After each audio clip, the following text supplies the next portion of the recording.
Is it true for a country as well?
Okay, stop. What you are doing right now? I need you think back to August 2023. Think back to that moment. Maybe you were sitting on your couch. Maybe you were bored scrolling through Netflix. Maybe someone had been nagging you for years to watch One Piece and you kept saying, it's just anime. It's probably not for me.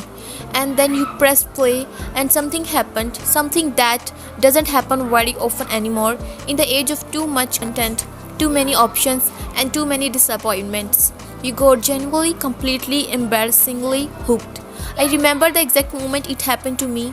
It was a scene where Luffy, this ridiculous rubber-powered kid with a straw hat, a smile that seems physically too white for any human face, just refuses to give up. Not in a glitched way, not in a way that feels written by a committee trying to manufacture inspiration, but in this real childlike, almost naive way that somehow hits harder than any mature drama you have watched all year. And I thought, okay, I understand now. I understand why this story has been running since 1997. I understand why there are 1,000 episodes of the anime. I understand why grown adults cry over a pirate cartoon about a kid who wants to be pirate king. And now, after almost 3 years of waiting, 3 years, One Piece Season 2 has arrived.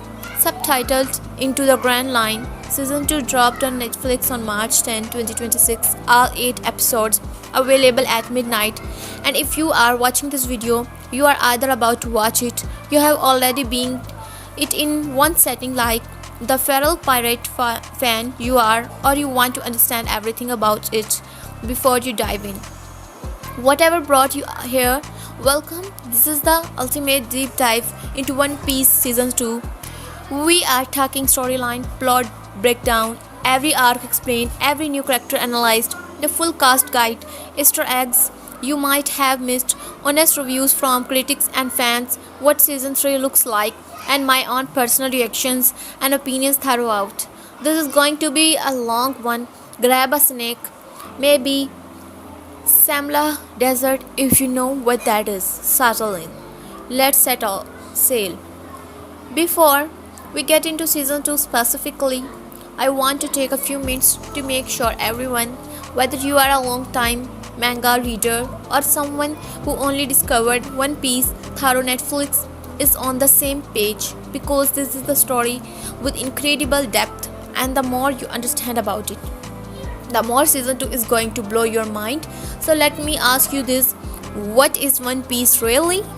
At its simplest, One Piece is a manga, an anime series created by Ichiro Oda that has been running since 1997. Yes, you read that correctly, 1997. This is a story that has been going for nearly 3 decades. It currently has over 1,000 chapters in the manga and 1,000 episodes in the anime. It is the best-selling manga series in history with over 530 million copies in circulation worldwide. To put that in perspective, that is more than the Harry Potter book series. But here's what makes One Piece special, and this is something I want you to really think about. It is not popular because it is the longest running. It is popular because Aikaro Oda has never once, not in 28 years, lost control of his story. Every detail planted in the early chapters eventually pays off. Every seemingly silly side character becomes meaningful. Every joke eventually becomes a tear-jerker. The man has been playing a 30-year-long game of narrative chess, and he is winning. The world of One Piece is called the Blue Sea, a globe-spanning ocean world divided into four seas: North Blue, South Blue, East Blue, West Blue, with the Grand Line running like a band across the middle. The Grand Line is the most dangerous, most unpredictable stretch of ocean in existence. It's where the strongest pirates, the most terrifying sea creatures, and the world's greatest mysteries all converge. And somewhere at the end of the Grand Line, in a place called Raffle or Laugh Tale, sits the legendary treasure left behind by the Pirate King Goldie Roger, the One Piece. Now here's something that season 2 introduces in a fascinating way that the anime actually doesn't get to for a long time: the idea that the world is controlled not just by pirates and marines but by something called the world government, a vast shadowy organization that controls global politics, decides which pirates are legal warlords, and seems to be hiding massive secrets about history itself. Season 2 starts pulling back this curtain in ways that will leave you hungry for more. Who is Monkey D. Luffy? I want to genuinely talk about this character for a moment because I think he is one of the most misunderstood protagonists in all of the fiction. When people hear he is a kid who wants to be Pirate King, they assume he is your standard shonen hero, determined, powerful, emotionally simple. But Luffy is something much stranger and more interesting than that. Luffy doesn't want to be king because he wants power. He doesn't want treasure because he is greedy. He wants to be Pirate King because, as he explained, is probably the most honest character motivation statement I have ever heard in fiction. Being Pirate King means having the most freedom. He wants to go wherever he wants, do whatever he wants, help whoever he wants, and no one can tell him otherwise. And he backs this up not with speeches but with consistent action. He saves people who have not asked to be saved. He walks into situations that are objectively suicidal. He eats the things people tell him not to eat, the legendary gum gum fruit, or as we learn much later in the manga, the human fruit, model Nika, which turned his entire body into living rubber.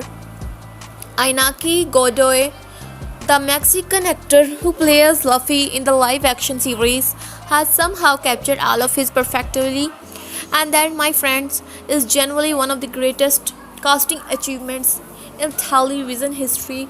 We'll talk about his performance in detail later.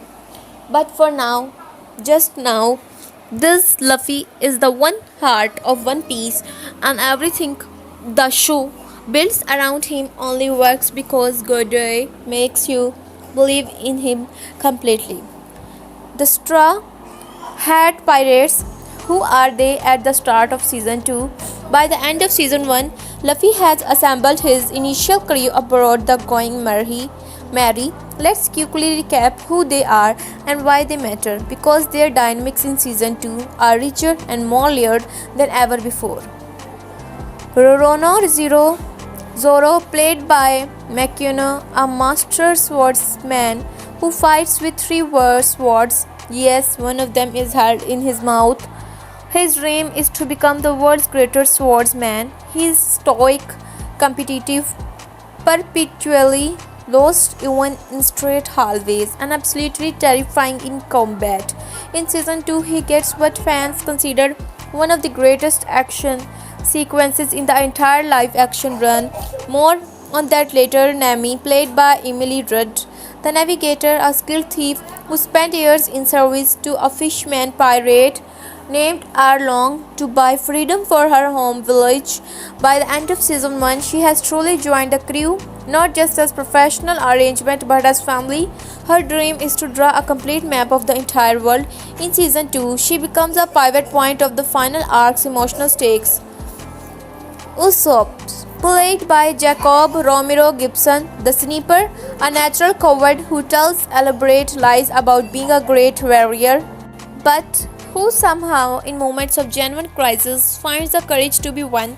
His dream is to become a brave warrior of the sea. In season 2, he gets moments of both comedy and genuine heroism that will make you love him even more. Sanji, played by Taz Skylar, the cook, a serf woman obsessed chef who fights exclusively with his legs to protect his hands for cooking. His dream is to find the legendary All Blue, a sea where fish from all four seas gather. In season 2, his charm and wit are on full display, and Skylar's performance continues to be delightful. This is the crew heading into the Grand Line, and what a journey awaits them.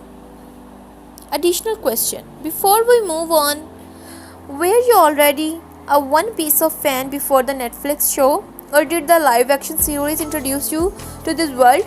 Drop it in the comments below. I'm genuinely curious about the split because I think Netflix did something remarkable with season 1. It became a true entry point for millions of new fans. Let's make sure we are all catch up on exactly where season 1 ended, because season 2 picks up immediately after its events, and some of the payoffs are only satisfying if you remember the setup. Season 1 of the One Piece adapted what manga fans call the East Blue Saga, the very beginning of Luffy's adventure, covering his childhood, how he acquired his devil fruit powers, and how he assembled his initial crew. The season was structured beautifully, with each arc focusing on the backstory and requirement of a new crew member. The final arc of season 1 was the Arlong Park arc. Arlong was a fisherman pirate who had enslaved the village of Kokoyeshi and was using Nami to draw sea charts for him, with the promise that if she gathered enough money, he would free the village. When Luffy and the crew discovered the truth about Nami's past and her genuine disappears, what followed was one of the most emotionally satisfying arc resolutions in the entire show.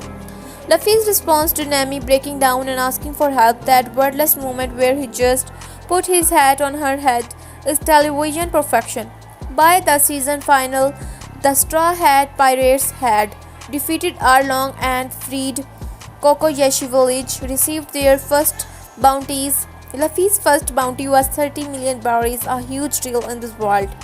Assemble the core 5% crew, set sail for the Grand Line, but the finale also teased several things that would become crucial in season 2.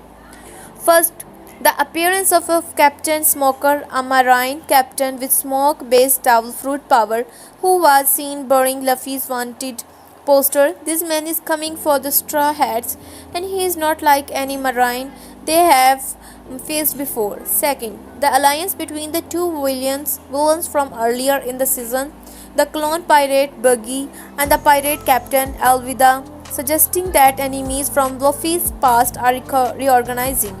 Third, the ending clearly established that the crew's destination was a Grand Line, and everything in the season 2 flows from that. Now, there is something important I want to highlight about the structural decision the showrunners made for season 2, and I think it was brilliant. They chose to begin season 2 of the East Blue Saga in the manga and anime. Instead of closing season 1 on this arc, they used it as the opening of the season 2, reframing it as a bridge rather than an editing. This allowed season 2 to open with immediate momentum, dramatic stakes, and the introduction of several key characters, all while giving the audience a sense of ritual passage from the safe waters of the East Blue into the terrifying expanse of the Grand Line. It was absolutely the right creative call, and we will talk about how it plays out when we break down episode 1. One Piece Season 2 is officially subtitled Into the Grand Line. It premiered on March 10, 2026, with all 8 episodes dropping simultaneously at midnight Pacific time. That means no weekly waiting, no episode by episode torture, just 8 episodes ready to consume in whatever arrangement your sleep schedule allows. The total runtime is 481 minutes, roughly 8 hours of television. That's actually about 30 minutes more than the entire first season, which means these episodes are longer and more substantial. Each episode runs between 54 and 66 minutes, giving each arc room to breathe. The season covers 5 story arcs from the manga, all drawn from which manga readers call the Alabasta saga, specifically its first half. The Loguetown arc, the Reverse Mountain arc, the Whisky Peak arc, the Little Garden arc, the Drum Island arc, the Alabasta arc itself, the actual political confrontation with villain Crocodile, and the fate of the kingdom of Alabasta is being saved for season 3. This was a smart decision, and creator Ikiro Oda confirmed it directly. The Alabasta arc is one of the greatest story arcs in manga history, and it deserves a full season to itself.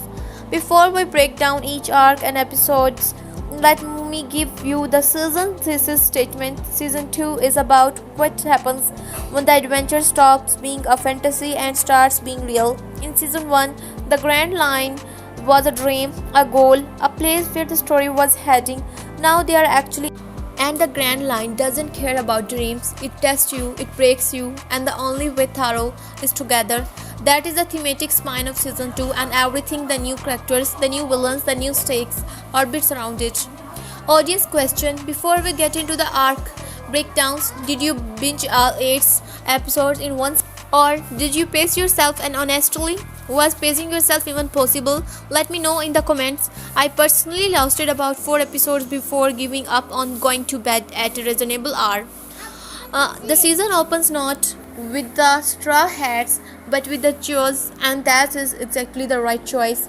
We are thrown in Loguetown, a town of massive historical significance in the One Piece world, because this is the city where Gold D. Roger, the Pirate King, was executed. The very name Loguetown carries the dual meaning of place of beginning and the place of ending. For Roger, it was the end. For every pirate who hears his last words, who heard him declare that his treasure, the One Piece, was real and up for grabs, it was the beginning of the great pirate age. For Luffy, visiting Loguetown is deeply personal. This is the spot where his hero stood. This is where the dream was born that he has been chasing since childhood. And in a beautifully staged sequence, we see Luffy standing at the execution platform where Roger died, feeling the weight of that history, the echo of a man whose will seems to stretch across time. Now let me tell you about episode's central tension, because this opener is not a kite, reflective start. Captain Smoker shows up, played by Callum Kerr. Smoker is introduced as a marine captain, unlike we have seen before. He has a smoke fruit. His entire body can become smoke. He is physically powerful, relentlessly determined, and most importantly, he is competent. The Marines in the season 1 were often played as bumbling or corrupt. Smoker is neither. He genuinely believes in justice. He is not interested in politics or bribes, and he has made it his personal mission to prevent any pirate from entering the Grand Line from Loguetown. There is also the matter of Buggy, the clone. Yes, he's back, and he's brought Alvida with him. The two villains from season 1 have teamed up and tracked Luffy to Loguetown specifically for revenge.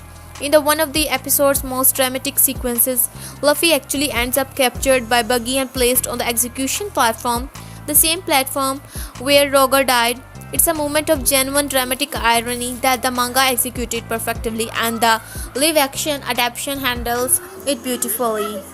But the episode's most stunning and important moment is the arrival of a mysterious figure who saves Luffy. This is Monkey D. Dragon, and I need to pause here to explain why this matters so much. Dragon is played by Rigo Sanchez, and in this episode he is identified only vaguely, a mysterious presence who commands weather itself. who steps in at the exact moment Smoker has cornered Luffy and who lets the rubber boy escape. He doesn't introduce himself, he doesn't explain his actions, he simply watches Luffy go with an expression of something between pride and melancholy. Here's what manga readers knows that casual viewers don't yet. Monkey D. Dragon is Luffy's biological father. He is the leader of the Revolutionary Army, an organization fighting directly against the world government. He is considered the most dangerous man alive by the world government, and Luffy doesn't even know he exists. The live-action series keeps this deliberately ambiguous in episode 1, teasing the connection without confirming it. But in episode 6, during a brief flashback set in the World Government meeting, his name and identity as the Revolutionary Army's leader are revealed. For newcomers, it lands as a mysterious hint of bigger things to come. For fans of the manga and anime, it is an absolutely electric moment. The episode concludes with the Straw Hats successfully leaving Loguetown behind, outrunning Smoker, evading Buggy, and pointing the Going Merry towards Reverse Mountain. The adventure proper is beginning. The episode title, The Beginning of the End, refers both to Roger's execution, the end that was also a beginning, and to the Straw Hats' departure, their ending of the East Blue, and their beginning in the Grand Line. Personal opinion, I think episode 1 is one of the strongest season openers I have seen in the recent television. It does exactly what a season opener needs to do. It raises the stakes, it introduces formidable new characters, provides emotional resonance for the audience that has been waiting 3 years, and then throws a whale at you, which brings us to episode 2. The title is a pun on Good Will Hunting, the 1997 Oscar-winning film starring Matt Damon and Robin Williams. The plots have nothing in common, but the wordplay on Hale and Will is genuinely clever and very on brand for this show's writers, who clearly love their movie references. This episode covers what is called the Reverse Mountain Arc, which is also sometimes called the Twin Caps Arc, and it is brief in terms of physical location. The crew navigate Reverse Mountain in essentially one episode, but it is enormous in terms of what it introduces emotionally and thematically. Let me explain Reverse Mountain first, because it is one of the most mind-bending locations in the entire One Piece world. The Grand Line is surrounded by a circular ocean current called the Calm Belt, making it essentially inaccessible from the sides. But at specific points called Reverse Mountain, the ocean currents actually flow upward. The sea, defying gravity, rushes uphill and carries ships into the Grand Line from above. It is physically impossible by real-world logic, which is entirely appropriate for a world where people eat magical fruit and become walking volcanoes. The crew riding the upward current in the Going Merry, launching over the top of the mountain and down into the Grand Line, is one of the most visually spectacular sequences of the season. And if you are watching this and thinking this world is insane and I love it, congratulations, you understand One Piece now. But the emotional heart of this episode is not the mountain, it is the whale. Laban is an Iceland-sized whale who lives at the base of Reverse Mountain, and he has been ramming his head against the mountain for decades. His head is scared, battered, bleeding in places. He rams the mountain over and over and over again with no apparent purpose or effect. When the Straw Hats encounter Laban, they meet his caretaker, an old man named Crocus, who used to sail with the Roger pirates. And Crocus tells them Laban's story, which I am going to try to summarize without crying. The Rumber Pirates came through Reverse Mountain long ago. One of their crew members, a musician named Brooke, befriended Laban when he was just a small whale. When the Rumber Pirates sailed into the Grand Line, Laban, too young to follow them safely, was told to wait at the Twin Capes. They promised to return. they never came back. The Rumber pirates were wiped out in the Grand Line, but Laboon does not know this. He has been waiting for decades, and when the waiting becomes unbearable, he rams his head against Reverse Mountain because on the other side is the place they sailed away to. He is trying in his own desperate, heartbroken way to follow them. If you are not crying right now, I respect you, but I also worry about you slightly.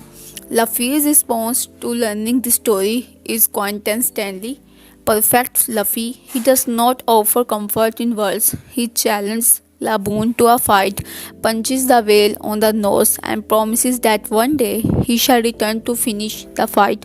He draws his jolly roger flag on Laboon's scared forehead, giving the whale something new to protect. It is simultaneously ridiculous and deeply moving, and here's the educational context that makes this moment even richer. In the manga, this scene directly foreshadows a character we have not met yet in the live action adaptation. The musician Brooke, the skeleton who will eventually join the Straw Hat crew, has a direct connection to Laboon. He is one of the Rumber pirates. Season 2 even teases this with a brief glimpse of a skeletal figure early in the episode that manga readers will immediately recognize. This show is already planting seeds for a character arc that will not fully bloom until season 4 or 5 of the live action. This is the kind of long game storytelling that makes One Piece extraordinary. The whale scene is not just emotional content, it is architecture. Every beat of it is building towards something. The episode also introduced Miss Wednesday and Mr. Nine, two mysterious agents who appear to have their own agenda.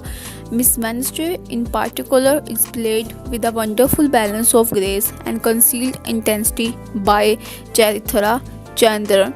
And if you pay close attention to her eyes in these early scenes, you can see a character carrying enormous secrets.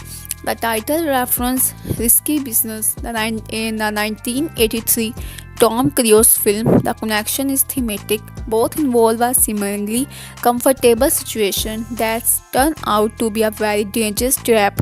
The Whisky Peak arc is, in my personal opinion, one of the most perfectly constructed arcs in the entire One Piece story. It is a masterpiece of dramatic irony, the experience of the audience knowing something terrible is happening while the characters don't, and the live action adaptation nails it. Here's the setup.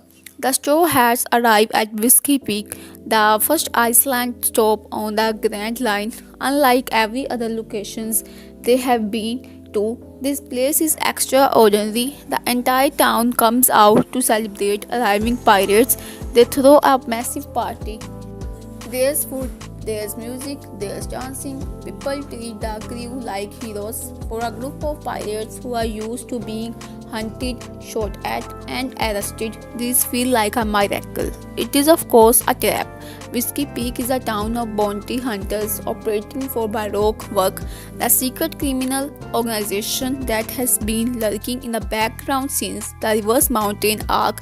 They have been celebrated countless pirates, gotten theme, drunk, unhappy, and off guard, and then collected their bounties. The hospitality is a weapon. When the Straw Hats start to figure this out, the episode transforms from a festive celebration into a brawl, and it is here that season 2 delivers what many fans and critics are calling the single greatest action sequence in the entire live action run of One Piece. Zoro fights 100 Baroque work agents by himself, 100 in a tavern, and he wins.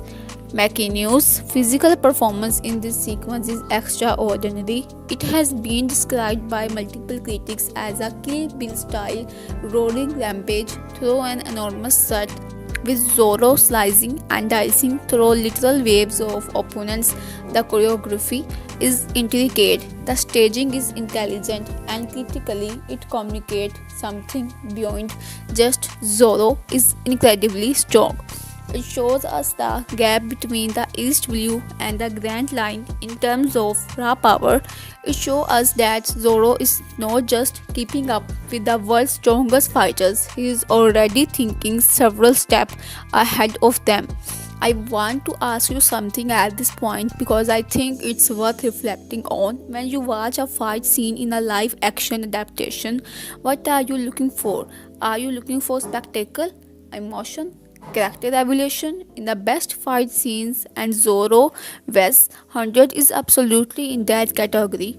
You get all three. You understand something about Zoro's character that could not have been communicated any other way. The episode also reveals Miss Wednesday's true identity. She is Princess Nefertari, Vivi of Alabasta, a kingdom currently under siege by a criminal organization. She has been undercover inside Baroque work, trying to gather enough information to save her country. And with the Straw Hats now aware of who she is, the season's overarching political conspiracy being to crystallize. Educational note: in the manga and anime, the Whisky Peak arc is where readers and viewers first truly begin to understand the scale of the world's politics. It's not just pirate versus marines. There is a shadowy third phase force, Baroque work, and its mysterious leader, Mr. Zero, working to manipulate entire kingdoms. This is One Piece's first real foray into political thriller territory, and season 2 handles the transition from adventure comedy to adventure political drama with impressive skill. Arc Little Garden Part 1. Big Trouble in Little China is a 1986 cult classic that this title references, a film that takes place in a relatively contained setting but features absolutely enormous chores. The connection is perfect. Little Garden looks on paper like a small island. What it actually is one of the most startling locations in the Grand Line. Little Garden is a prehistoric island. Time has literally stood still here. Dinosaurs roam freely. The vegetation is enormous. The climate is ancient. It is Jurassic Park. If Jurassic Park also had a feudal political system and was being used as an assassination ground by the world's most powerful criminal syndicate, but the island's most remarkable feature is two giant Dory and Broggy. These are warriors from the island of Ilbaf, the legendary giant's kingdoms, a name that One Piece fans know is eventually going to become enormously important, no pun intended. Dory and Broggy have been engaged in personal combat on Little Garden for over a century. 100 years ago, they got into an argument over something neither of them can clearly remember anymore: the number of fish they caught, perhaps. And as giants, the only way to resolve a matter of personal honor is through combat to the death. They are each other's only companion. They each cheer for the other to survive. They genuinely seem to love each other in the way that only people who have only had each other for 100 years can love someone, and yet they keep fighting because their code of honor demands it. This is One Piece doing what it does better than almost any other story, using the fantastical to illuminate something very human. Dory and Broggy are about stubbornness, about pride, about the terrible cost of refusing to let go of a conflict whose original cause has been forgotten, and they are played with warmth and sadness by Warner Foster and Brendan Murray respectively, two performers who manage to make you feel the weight of a century in every exchange. The Straw Hats arrive on Little Garden at the same time as Baroque works agents, specifically Mr. 3, played by David Dastmalchian, in what critics and fans are unanimously calling one of the standout performances of the entire season.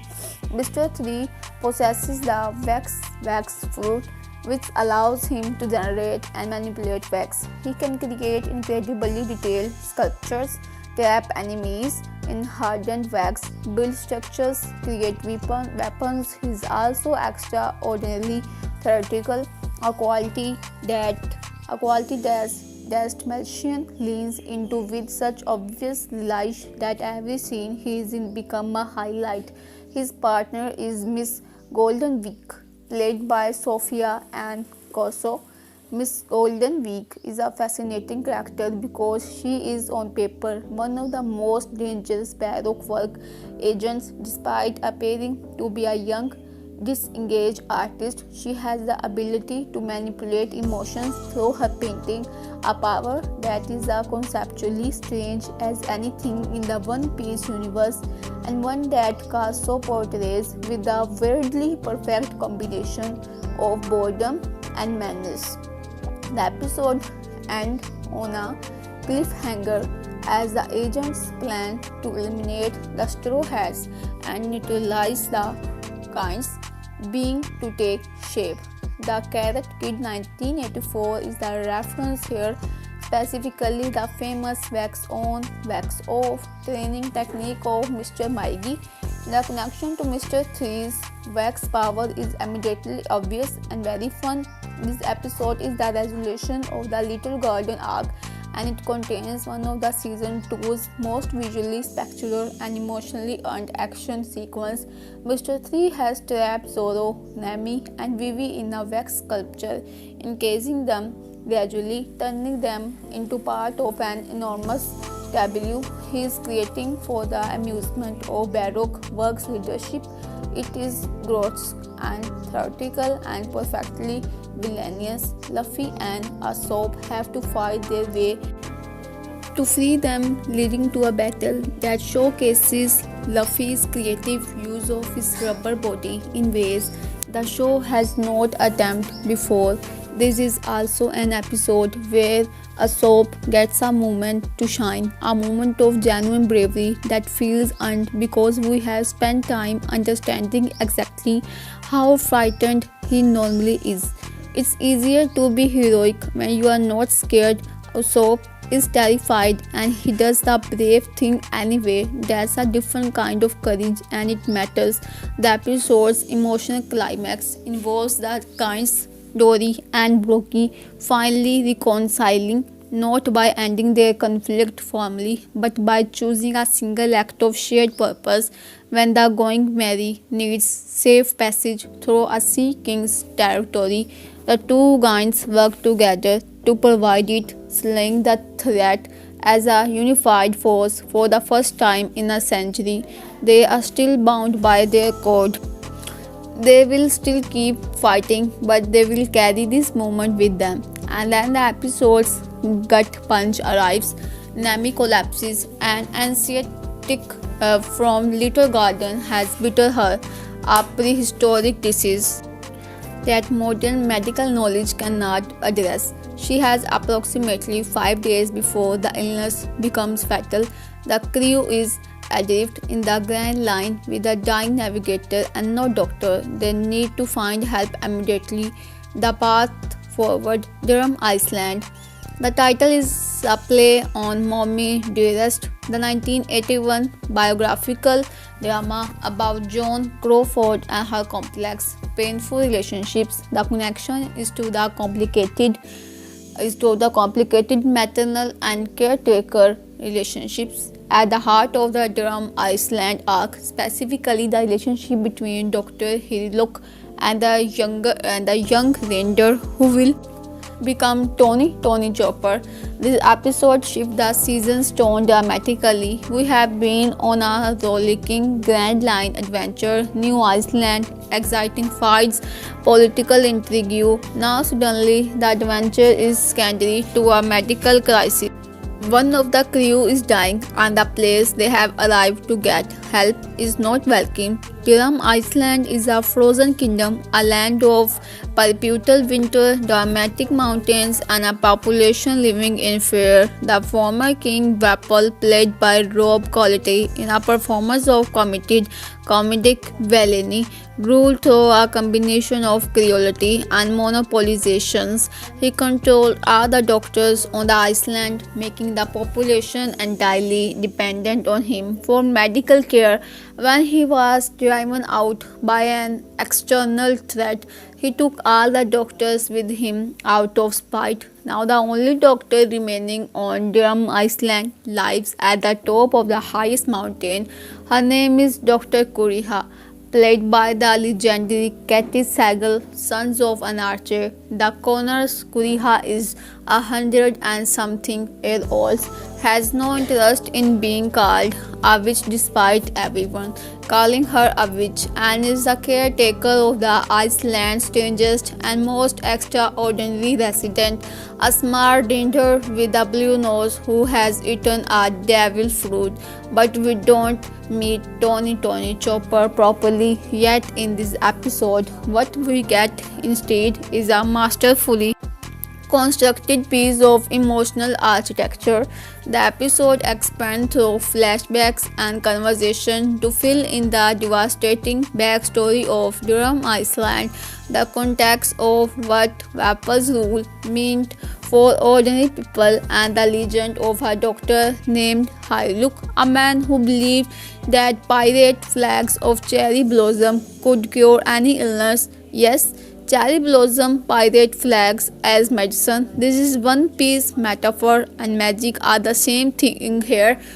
The episode concludes with Luffy making a decision that is completely characteristically Luffy when the mountain path to Dr. Kuriha's castle is blocked and the weather is lethal. Luffy simply starts climbing vertically up the icy cliffside, carrying Nemi on his back, with Sanji, who has been injured, clinging to him as well. It is physically impossible. It is also exactly what this character would do. The title reference Reindeer Games 2000s, the Ben Affleck thriller about deception and survival.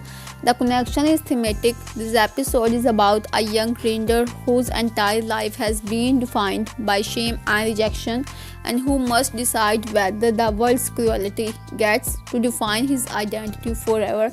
This is the episode that critics and audience are unanimously calling the emotional peak of season 2, the episode that earned a 9.6 on IMDb within its first week of release, the episode that is already being discussed as one of the finest hours of television the live-action One Piece adaptation has produced. This is Tony Chopper's origin story. Mikaela Hoover provides the voice and facial capture performance of Chopper, a reindeer who was born with a blue nose, a mark that made him an outcast from both the reindeer herd that saw him as abnormal and the human villagers who saw him as an animal. After accidentally eating the human fruit Hito Nomi, Chopper gained human intelligence, the ability to walk upright, and the ability to speak. He also gained the ability to transform between several different forms, from a small, cute reindeer to a massive, muscular hybrid form. The tragedy is that his transformation made things worse on both sides. The reindeer now saw him as even more alien, a creature that walked and talked like a human. The humans now saw him as a monster, an animal that had taken human shape. He belonged now nowhere until Dr. Hyluk found him. Mark Halick plays Dr. Hyluk, and I want you to remember this performance because it is extraordinary. Hyluk is a quack. His medicine does more harm than good. His methods are scientifically questionable. He is obsessed with the dream that seems to make no logical sense, but his heart is enormous. When Hyluk found Chopper dying of a gunshot wound in the snow, he took him in, cared for him, taught him, loved him unconditionally, And here's where the episode breaks you. Chopper, trying to save Hyuk, who is dying for illness, goes out to find a mushroom that he believes can cure his father figure.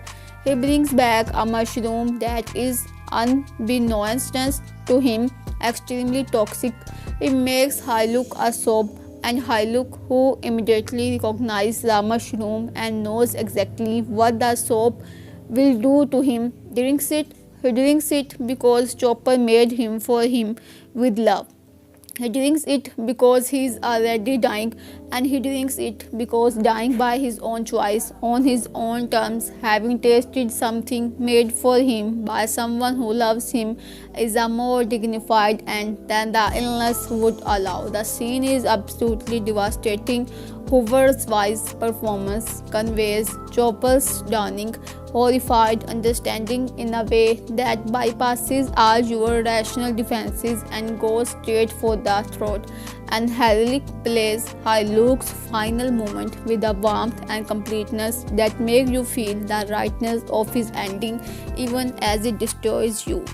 Chopper then comes under the care of Dr. Kuriha, who continues Hyuk's work, teaching Chopper real medicine, helping him hone his devil fruit transformation, and preparing him for a world that is not going to be kind to him. The episode ends with the first proper meeting between Chopper and the Straw Hats, who are of course completely delighted by the existence of a teeny reindeer doctor, and you will be too, I guarantee it. Personal opinion, this is the episode that proved the live action One Piece is genuinely irreplaceable, not just a novelty. The Drum Island arc in the anime is wonderful, but there is something about watching real humans perform. Hyuk's final scene, about the physical reality of Kuriha's presence, about Chopper brought to life through performance capture, that creates an emotional impact the animation cannot quite replicate. This is adaptation at its finest. The title is a riff on Fear and Loathing in a Las Vegas, the Hunter S. Thompson adaptation. The connection is loose, but there are chaotic against all our journey through a hostile landscape. The season finally brings everything together in a three-front battle that manages to be a simultaneously an action spectacular, an emotional catharsis, and a setup for everything to come in season 3. Vapor returned to reclaim his kingdom. He has the munch fruit. He can eat and assimilate anything, transforming it into part of his body. He arrives with soldiers and a desire to reinstall his monopolistic control over the island's population. He is in a sense the final obstacle between Chopper accepting himself and moving forward with his life. The battle for Drum Island plays out across three simultaneous threads. Thread 1, Luffy vs. Vapor. This is a physical confrontation but is also thematic. Luffy fighting for a kingdom that is not his, for people he barely knows, simply because they need help and he happened to be there. It is the most pure expression of who Luffy is as a character. He does not fight for glory. He does not fight because these people are strategically important to him. He fights because something wrong is happening in front of him and he is the person who can make it right. 3-2 Princess Vivi's journey. In a moment that serves as a beautiful callback to her childhood, Vivi confronts Vapor physically, a single strike that carries the weight of every compromise she had to make while undercover in Baroque work. She is a princess trained in diplomacy and subtlety, but sometimes the most powerful thing a person can do is refuse to be a subtle anymore. 3-3 Chopper's choice. This is the emotional core of the final. Chopper does not have to go with the Straw Hats. He has a home on Drum Island. He has Dr. Kuriha, who despite her gruff exterior clearly loves him. He could stay safe, but the world is vast and full of people who need doctors, and more importantly, there is a crew of people who, upon meeting a blue-nosed reindeer doctor, immediately accepted him as family without hesitation or caveat. No conditions, no period of adjustment, just you are one of us now. Chopper joins the going merry and he stares as he waves goodbye to Kuriha and the pink snow that falls from the cherry blossom firework she set off in honor of Hylux's dream is the season's final emotional punctuation mark. The season ends with the crew sailing toward Alabasta with Baroque work fully engaged, with Crocodile's shadow looming over everything, and with a new crew member and a new resolve. The Straw Hat Pirates are no longer a ratage band of dreamers from the East Blue. They have been tested by the Grand Line, they have survived, and they are ready for what comes next. Let's break down the full cast of season 2 because there are over 33 new additions to this already impressive ensemble, and every single one of them is worth knowing. Iñaki Godoy as Monkey D. Luffy. Let me be honest with you about something. When season 1 was announced, a lot of people, including me, were skeptical that anyone could play Luffy convincingly in live action. The character is essentially a human cartoon. His expressions are exaggerated, his voice is loud and bright and simple in the best way. His physicality is completely inhuman. He stretches, he inflates, he moves like rubber. Godoy not only survived this challenge, he owns it. He has found a way to embody Luffy's cartoon energy without it ever feeling performative or hollow. When Godoy's Luffy refuses to give up, you don't feel like you are watching an actor delivering an inspirational line. You feel like you are watching someone incapable of understanding the concept of defeat. That is a specific, difficult thing to pull off, and he does it every single episode. In season 2, he brings all the exuberance, silliness, charm, and drive you want from Luffy. The cast and crew feel more settled, more confident, and that confidence elevates everyone. Mackenyu is magnetic. His version of Zoro is everything the character should be: cold, competent, perpetually bored by obstacles that would terrify other people. But what Mackenyu does in season 2 that distinguishes this season from the first is he finds the vulnerability underneath Zoro's armor. The man has a dream. The world's greatest swordsman is not a title he wants for ego. It's a promise he made to a dead friend, and you can see that weight in Mackenyu's performance. Even in the quieter moments, the tavern fight in episode 3 is his showcase, and it is extraordinary. The wire work is intricate, the choreography is exciting, and Mackenyu brings a quality of control intensity to it that communicates exactly why Zoro is terrifying without relying entirely on the visual spectacle. Emily Rudd as Nami. Rudd continues to be one of the most consistently excellent performers in the ensemble. Her name is warm without being soft, smart without being smug, and vulnerable in exactly the way the character needs to be vulnerable. The illness arc in Drum Island gives her a different kind of performance challenge. Physical debilitation, fear, the helplessness of being dependent on others, and she handles it beautifully. Aesop is a tricky character to play because so much of his comedy comes from cowardice, but the show needs you to love him anyway. Romer Gibson navigates this balance with consistent skill. The moments where Aesop finds courage are the more powerful because you have watched him be genuinely, realistically terrified for most of the preceding scenes. Senji is the charm at the heart of the crew, oozing effortless, cool, and bouncing nicely off the rest of the crew. Skylar gets a particularly strong showcase in the final arc with an emotionally resonant scene that reminds you there is genuine depth beneath the suave exterior. One of the season 2's more underrated performances. This is the season's most important casting addition, and it is a triumph. Miss Wednesday is the emotional core of One Piece Season 2, as her arc serves as the narrative through line throughout our late episodes.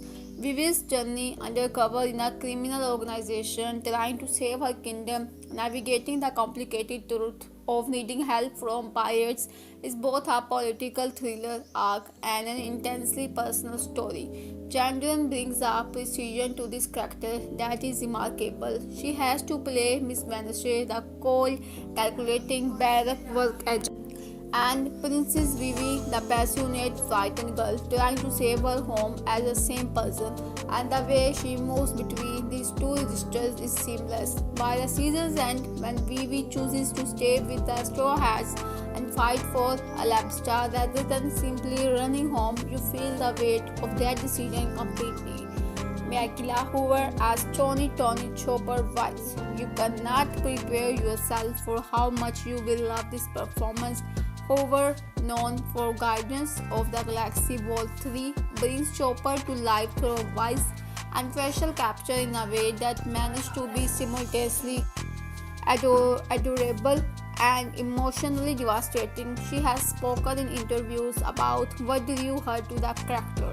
What exciting me about playing Chopper is the duality between his standoffishness and his hue heart. He tries so hard to hide his emotions and put on an exterior, but inside he is a big softie. I believe there's a little Chopper in all of us. We all want to be loved and accepted. That understanding of the character comes through in every scene. Chopper is the newest crew member and already feels irreplaceable. The season's big villain reveal, Crocodile, is the leader of Barrack Works, the man behind the entire conspiracy, working to destabilize the kingdom of Alabasta so he can seize its resources and power. In season 2, we only get glimpse of him. His presence is felt through the actions of his agents. His instructions relied through intermediaries, but when Mackenyu does appear, he commands the screen completely. Crocodile is the world lord of the sea, meaning the world government has officially sanitized his privacy in exchange for his service to them, despite him secretly running one of the most dangerous criminal organizations in the world. He is polished, patient, utterly ruthless, and completely convincing. As someone who has been playing this game for decades, is everything the Straw Hats are not ready to face, and the season ends with the clear implication that their collision course is inevitable. This is the casting that manga readers and anime fans have been waiting for, and the arrival of Nico Robin is handled with perfect patient deliberateness. Abova brings a subtle menace to her performance. Robin appears throughout the season as Miss R. Sunday, Crocodile's second in command, and her role in the story is complex. She is simultaneously one of the season's antagonists and a character whose tragedy and ultimate turn toward the Straw Hats is already being seeded. There is a small but fascinating detail in season 2 that sparked enormous discussion among fans. In the original manga and anime, Robin's bracelet in her barrack work discussed both the initial for the organization and in the season 2 live action. Her bracelet bear the letter M for her real name, Nico Robin. This subtle change implies that even while undercover, even while serving Crocodile, Robin is already holding on to her true identity. It is a gorgeous piece of character writing that the show added specifically for the live-action adaptation, and it speaks to how thoughtfully the production team has engaged with Oda's material. Smoker is a new kind of marine antagonist, not corrupt, not foolish, not serving the wrong side out of cynical self-interest. He genuinely believes in justice. He is hunting the Straw Hats not because he is ordered to, but because in his view, pirates are criminals who harm ordinary people, and stopping them is the right thing to do.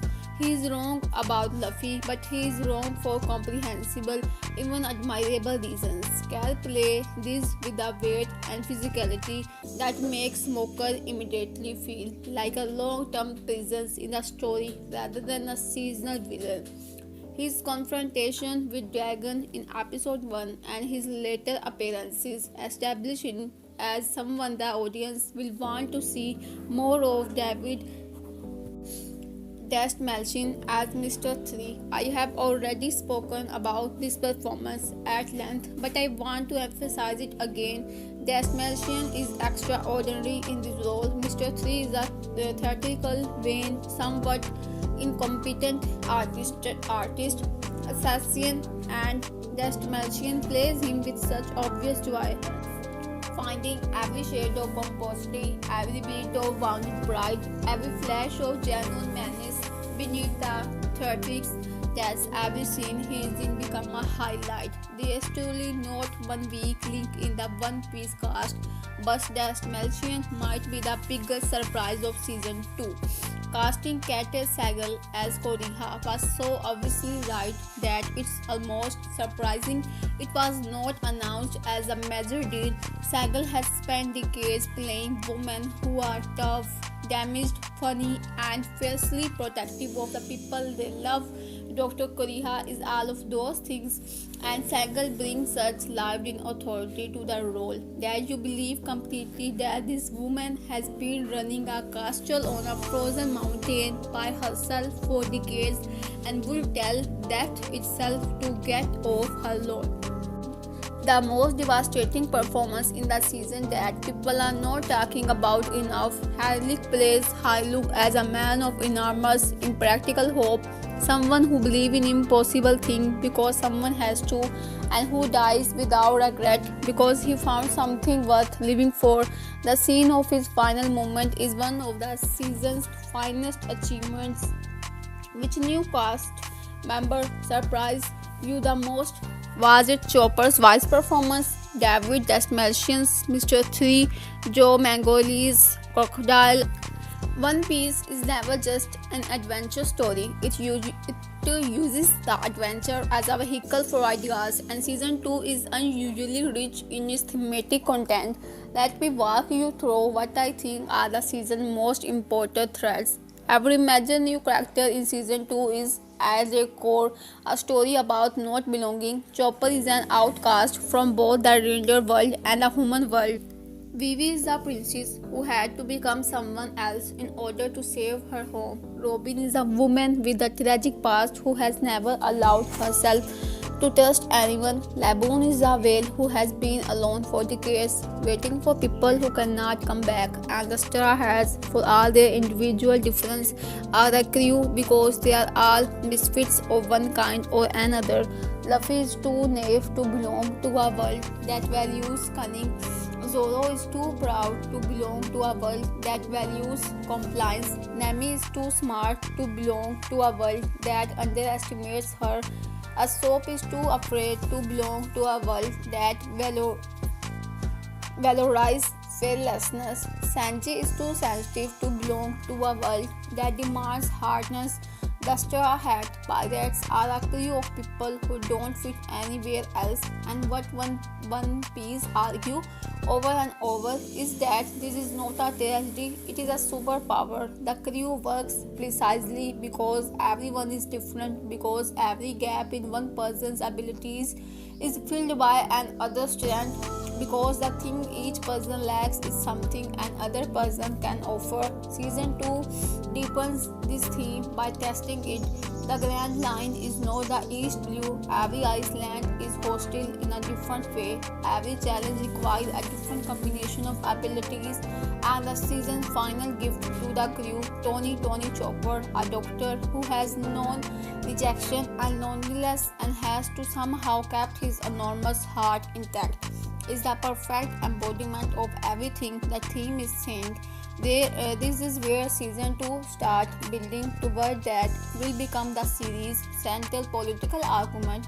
The world government presents itself as a force for order and protection. The world law system, of which Crocodile is a part, is supposed to use powerful pirates in service of stability. Drum Island had a king. These systems all exist to protect ordinary people. And yet, Vapal used his kingship to strip his people of medical care. Crocodile is using his warlord status as a cover for a coup. The world government suppresses information and controls through fear. What season 2 is setting up and what the full arc of One Piece eventually reveals at a massive world historical scale is that the systems of power in this world are not broken. They are working exactly as designed. The question is designed to serve whom? Luffy does not understand or care about any of this in season 2. But the seeds are being planted, and the character who will eventually force our reckoning with this question is already in the frame.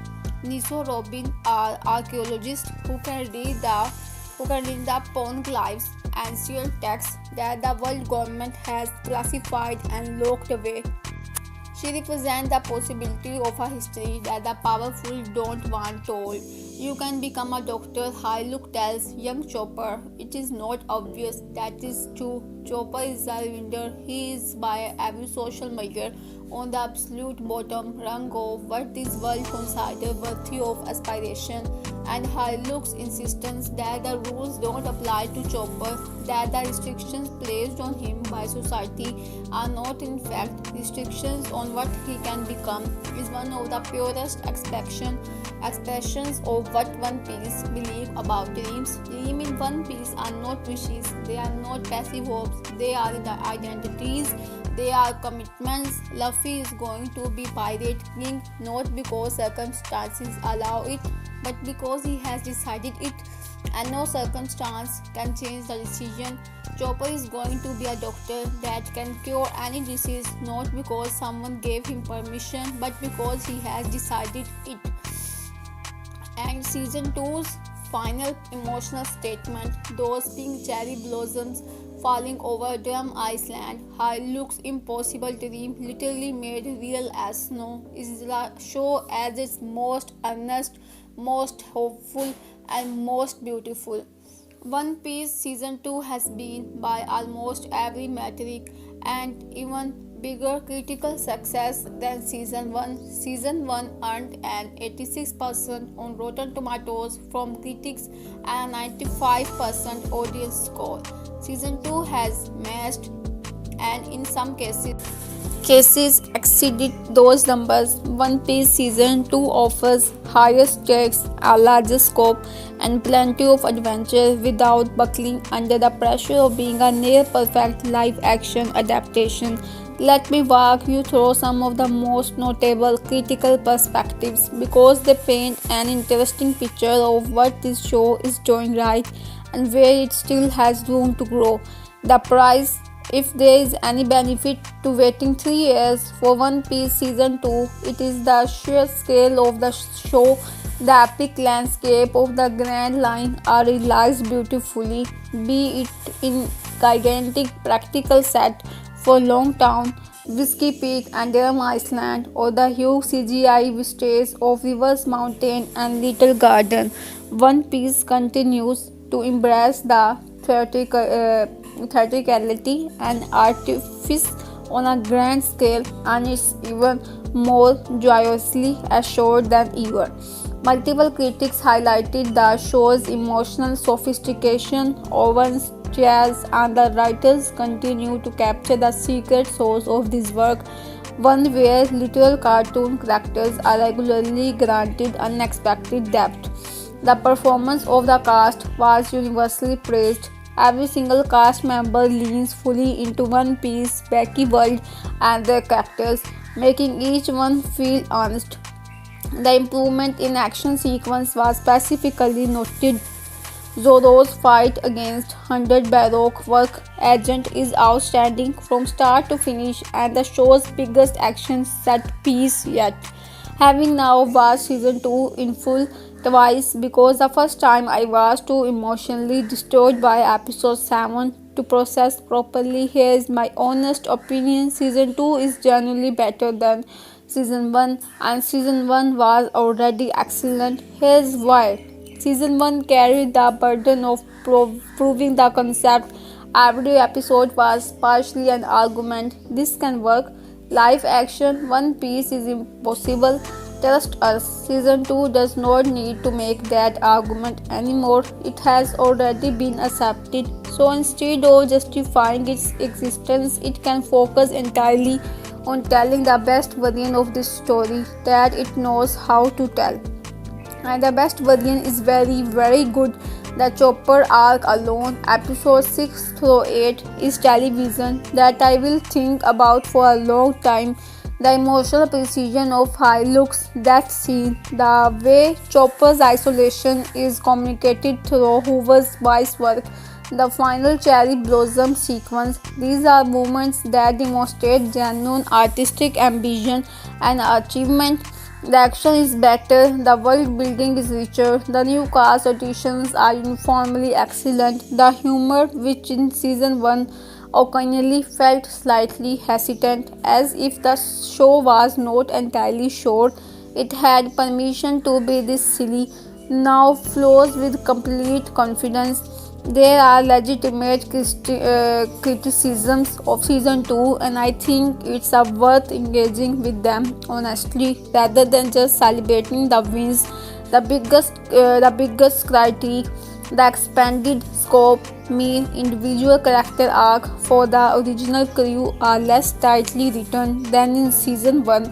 Season 1 gave each crew member essentially a dedicated episode to explore their backstory and motivation.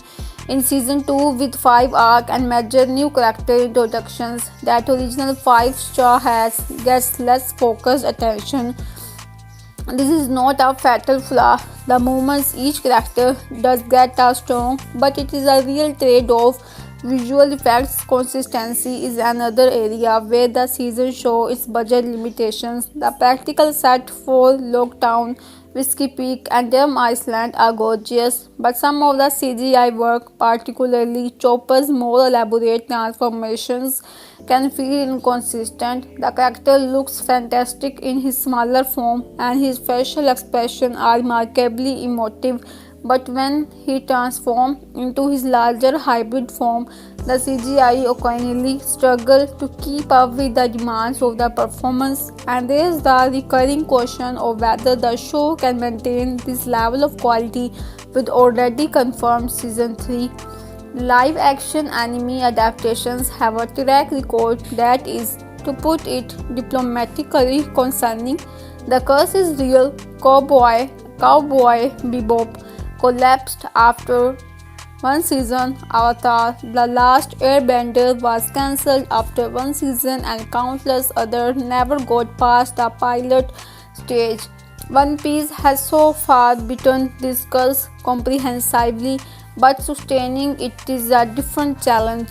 Let's talk about what the numbers tell us, because they are remarkable. Season 1 of One Piece, upon its August 2023 release, became the most watched show on Netflix in 46 countries in its opening weekend. It reportedly accumulated over 1 billion hours of viewing on the platform. It beat viewership record previously held by show like Stranger Things. It was renewed for a second season just 2 weeks after its premiere. That extraordinary debut created enormous pressure for season 2. Could the show maintain its audience? Could it convert the casual viewers who checked it out for the spectacle into the dedicated fans? Or would the inevitable drop off that every Netflix show experience eventually catch up with it? The answer appeared to be not yet. Season 2 arrived with a perfect 100% critics score on Rotten Tomatoes at launch, a score that has settled somewhat but remained exceptionally high. Audience scores remain in the mid-90s range. Social media engagement around the show's premiere was enormous, with the hashtag #OnePiece and hashtag Into the Grand Line hashtag trending globally. And crucially, season 3 was already in production before season 2 aired. Filming began in November 2025 in Cape Town, South Africa, a month before season 2's March 2026 premiere. Netflix's confidence in this franchise is not theoretical. They are already betting on this long-term future with real money and real production resources. The show has become, in Netflix's own assessment, one of its most valuable original properties. Given that the streaming landscape is crowded and competitive and full of expensive values, this is a remarkable achievement. One Piece on Netflix is, in the truest sense, a success story. Are you planning to watch the original anime and read the manga now that you have seen season 2?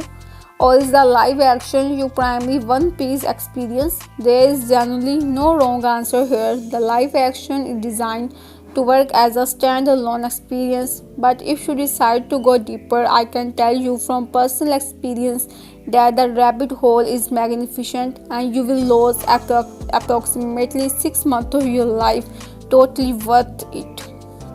One Piece Season 2 is absolutely packed with references, callbacks, and hidden details.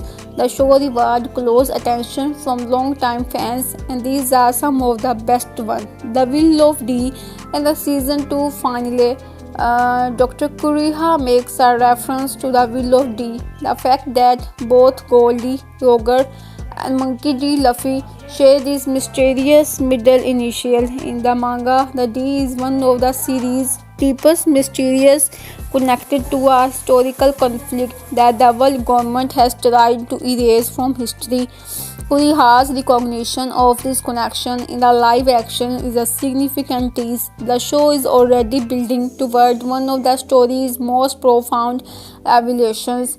In the aftermath of Dragon's appearance in episode 1, there is a brief shot of an unnamed figure standing in Dragon's shadows. Manga readers recognize this immediately as Sabo, Luffy's adoptive brother and the second in command of the Revolutionary Army. He has not been formally introduced in the live action yet, but this presence is being established carefully. This is excellent long game storytelling. The Grand Line features an area named after what the show cryptically described as a noble family connected to the highest level of world power. In the manga, the surname of Shanks, Luffy's childhood hero, the red-haired pirate, is eventually revealed to be Figureland, connecting him to one of the world's most powerful noble houses. Season 2 plants this geographical detail early, which will pay off in ways that manga readers know are absolutely stunning. In Little Garden, hidden among the ancient giant statues and carvings, there is a figure that closely resembles Luffy in his Gear 5 form, the ultimate expression of his devil fruit power as the sun god Nika. This is one of the most significant Easter eggs in the season because it establishes that Nika is not just a legend in this world, but something that has been worshipped and remembered for thousands of years. The fact that Luffy is standing a few feet from a statue of his own future self without knowing it is beautifully ironic. The giant's island of origin, Elbaf, is mentioned by name in season 2.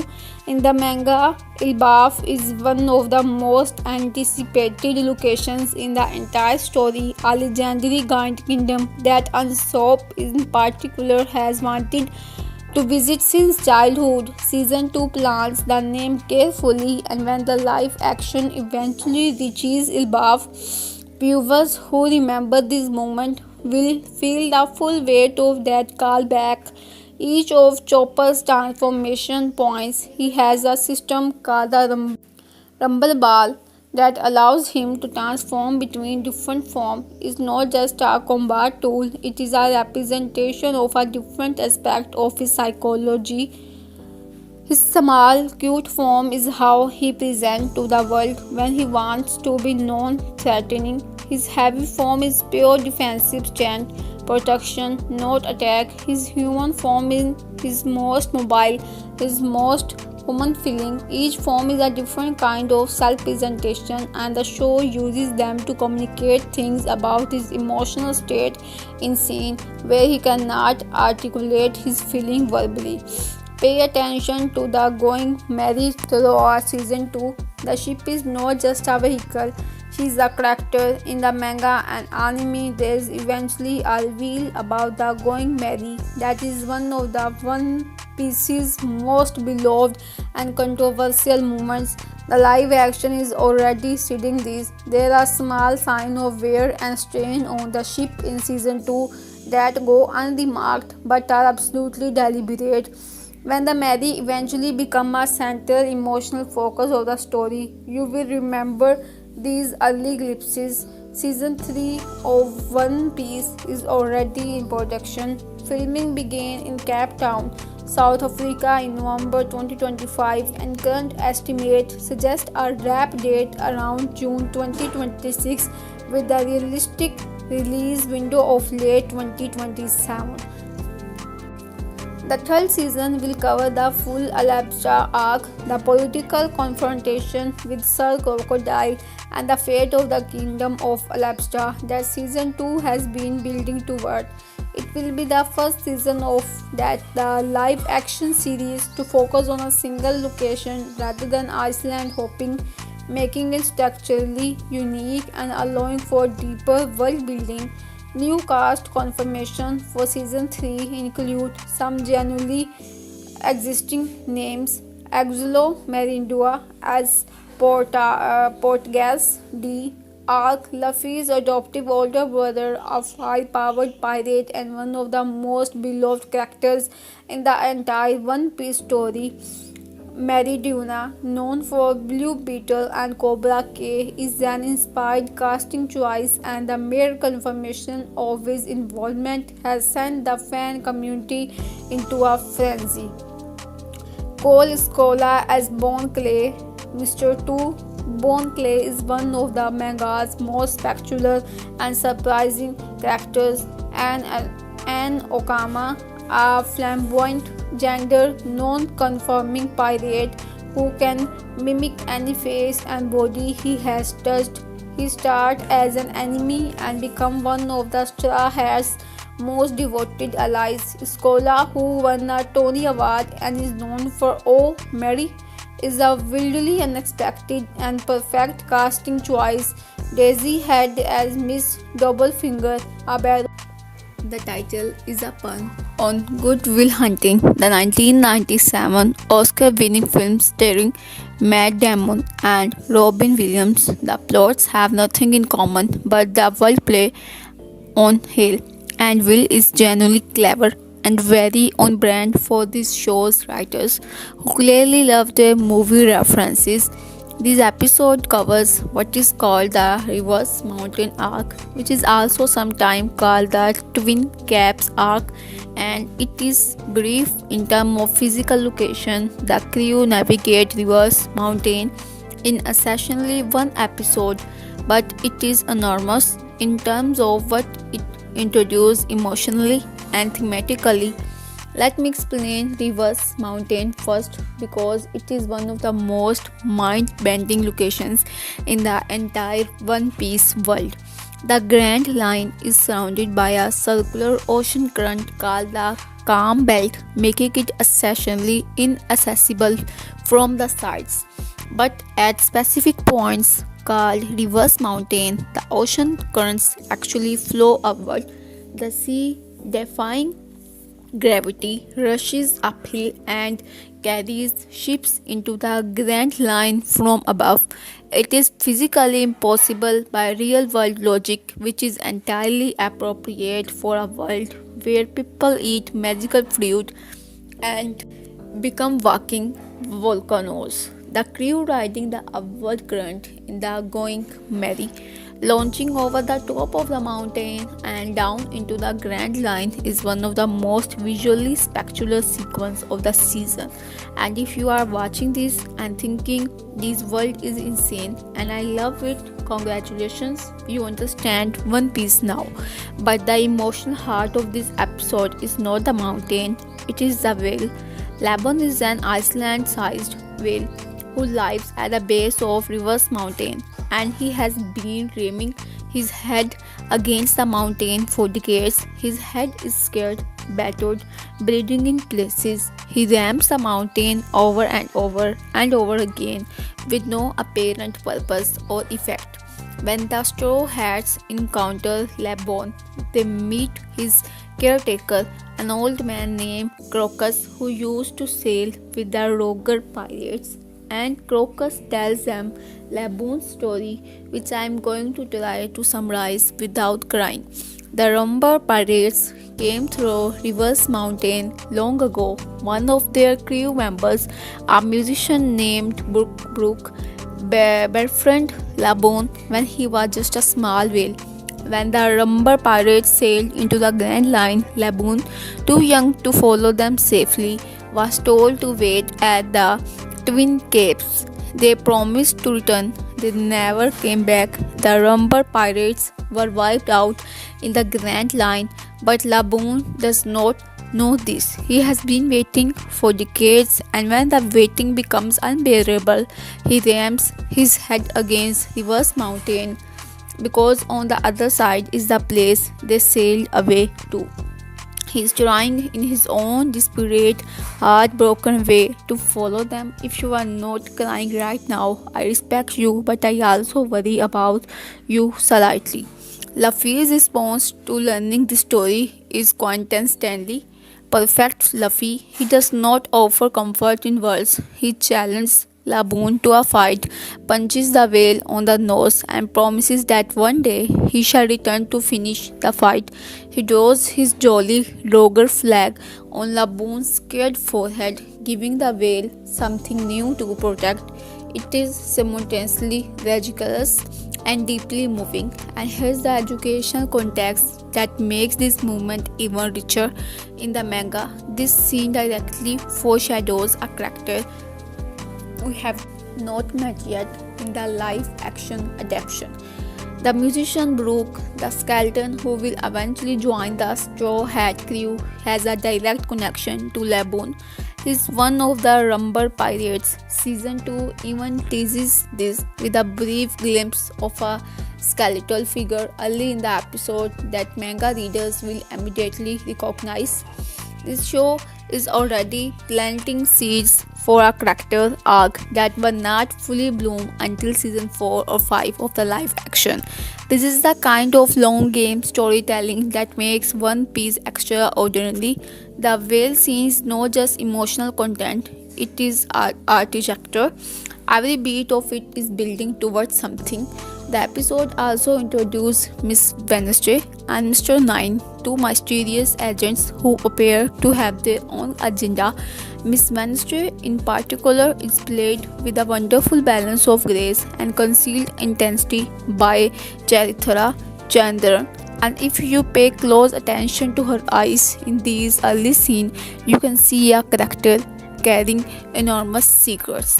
The title references risky business in the 1983 Tom Cruise film. The connection is thematic. Both involve a seemingly comfortable situation that's turned out to be a very dangerous trap. The Whisky Peak arc is, in my personal opinion, one of the most perfectly constructed arcs in the entire One Piece story. It is a masterpiece of dramatic irony, the experience of the audience knowing something terrible is happening while the characters don't, and the live action adaptation nails it. Here's the setup. The Straw Hats arrive at Whisky Peak, the first Iceland stop on the Grand Line. Unlike every other locations they have been to, this place is extraordinary. The entire town comes out to celebrate arriving pirates. They throw a massive party. There's food, there's music, there's dancing. People treat the crew like heroes. For a group of pirates who are used to being hunted, shot at, and arrested, this feels like a miracle. It is, of course, a trap. Whisky Peak is a town of bounty hunters operating for Baroque work, the secret criminal organization that has been lurking in the background since the Rivers Mountain arc. They have been celebrated countless pirates, gotten theme drunk, unhappy, and off guard, and then collected their bounties. The hospitality is a weapon. When the Straw Hats start to figure this out, the episode transforms from a festive celebration into a brawl, and it is here that season 2 delivers what many fans and critics are calling the single greatest action sequence in the entire live action run of One Piece. Zoro fights 100 Baroque work agents by himself, 100 in a tavern, and he wins. Mackenyu's physical performance in this sequence is extraordinary. It has been described by multiple critics as a Kill Bill style rolling rampage through an enormous set, with Zoro slicing and dicing through literal waves of opponents. The choreography is intricate, the staging is intelligent, and critically it communicates something beyond just Zoro is incredibly strong.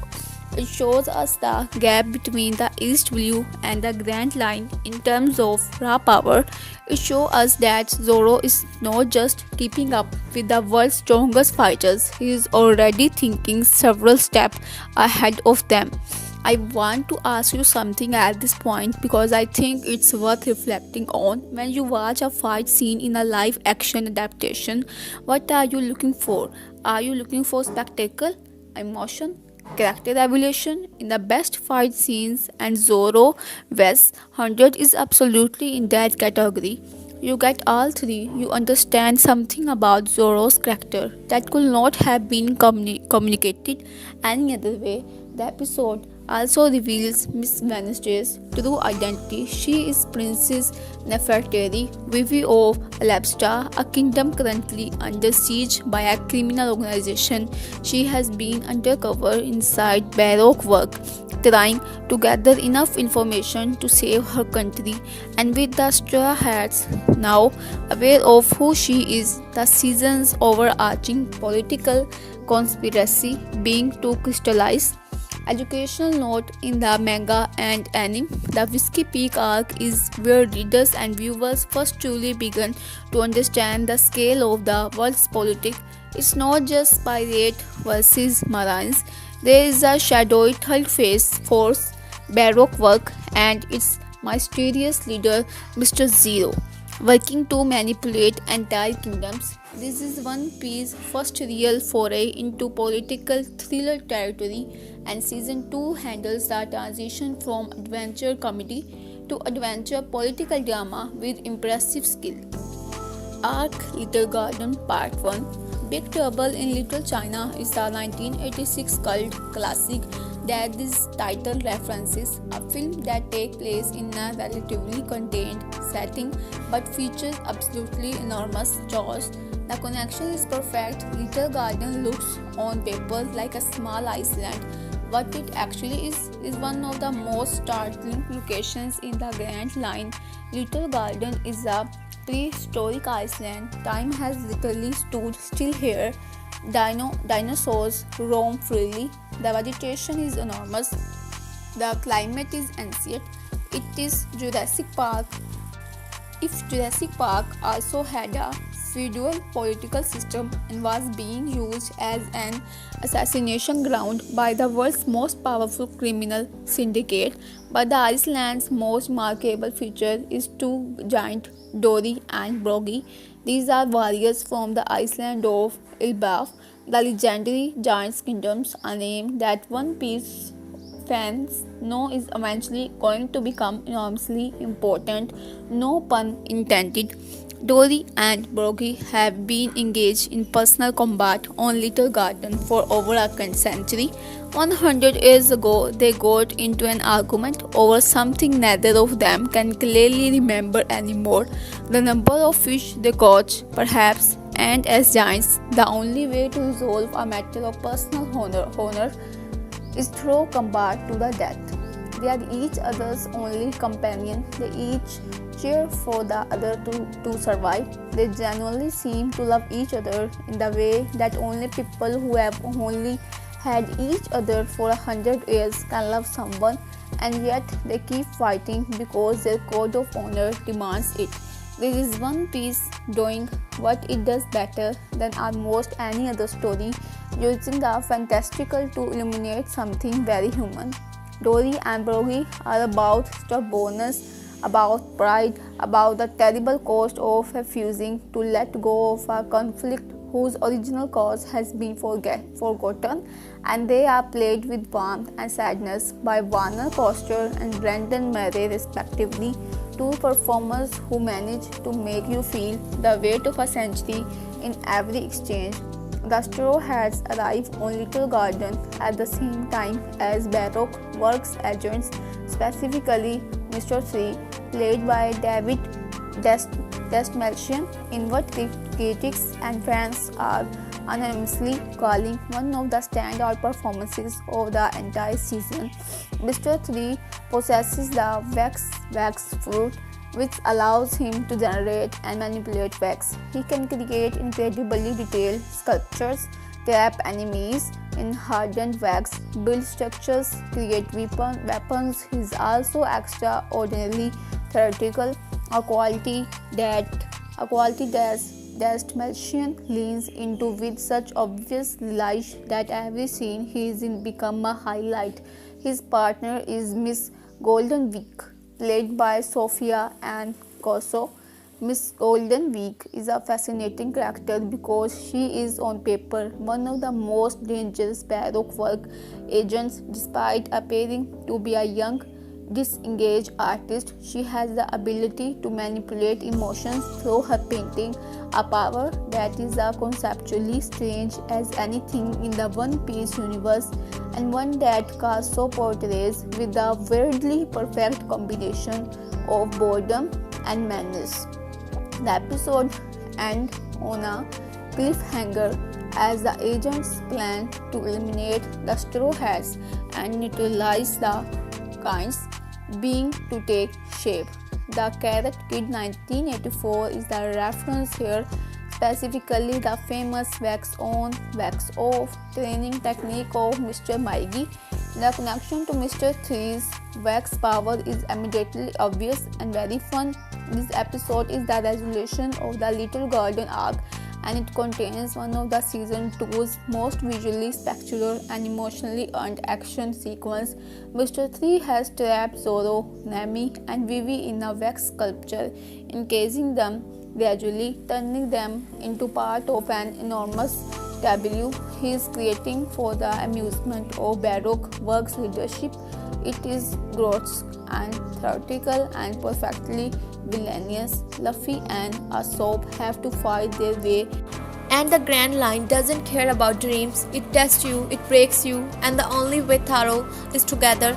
That is the thematic spine of season 2, and everything, the new characters, the new villains, the new stakes, orbits around it. Audience question: before we get into the arc breakdowns, did you binge all 8 episodes in one, or did you pace yourself? And honestly, was pacing yourself even possible? Let me know in the comments. I personally lasted about 4 episodes before giving up on going to bed at a reasonable hour.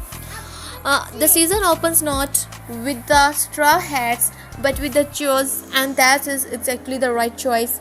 We are thrown in Loguetown, a town of massive historical significance in the One Piece world, because this is the city where Goldie Roger, the Pirate King, was executed. The very name Loguetown carries the Doyle meaning of place of beginning and the place of ending. For Roger, it was the end. For every pirate who hears his last words, who heard him declare that his treasure, the One Piece, was real and up for grabs, it was the beginning of the Great Pirate Age. For Luffy, visiting Loguetown is deeply personal. This is the spot where his hero stood. This is where the dream was born that he has been chasing since childhood. And in a beautifully staged sequence, we see Luffy standing at the execution platform where Roger died, feeling the weight of that history, the echo of a man whose will seems to stretch across time. Now let me tell you about episode's central tension, because this opener is not a kite, reflective start. Captain Smoker shows up, played by Callum Kerr. Smoker is introduced as a marine captain, unlike we have seen before. He has a smoke fruit. His entire body can become smoke. He is physically powerful, relentlessly determined, and most importantly, He is competent. The Marines in the season 1 were often played as bumbling or corrupt. Smoker is neither. He genuinely believes in justice. He is not interested in politics or bribes, and he has made it his personal mission to prevent any pirate from entering the Grand Line from Loguetown. There is also the matter of Buggy, the clone. Yes, he is back and he's brought Alvida with him. The two villains from season 1 have teamed up and tracked Luffy to Loguetown specifically for revenge. In one of the episode's most dramatic sequences, Luffy actually ends up captured by Buggy and placed on the execution platform, the same platform where Roger died. It's a moment of genuine dramatic irony that the manga executed perfectly and the live action adaptation handles it beautifully. But the episode's most stunning and important moment is the arrival of a mysterious figure who saves Luffy. This is Monkey D. Dragon, and I need to pause here to explain why this matters so much. Dragon is played by Rigo Sanchez, and in this episode he is identified only vaguely, a mysterious presence who commands weather itself, who steps in at the exact moment Smoker has cornered Luffy, and who lets the rubber boy escape. He doesn't introduce himself, he doesn't explain his actions, he simply watches Luffy go with an expression of something between pride and melancholy. Here's what manga readers knows that casual viewers don't yet. Monkey D. Dragon is Luffy's biological father. He is the leader of the Revolutionary Army, an organization fighting directly against the world government. He is considered the most dangerous man alive by the world government, and Luffy doesn't even know he exists. The live action series keeps this deliberately ambiguous in episode 1, teasing the connection without confirming it. But in episode 6, during a brief flashback set in the world government meeting, his name and identity as the Revolutionary Army's leader are revealed. For newcomers, it lands as a mysterious hint of bigger things to come. For fans of the manga and anime, it is an absolutely electric moment.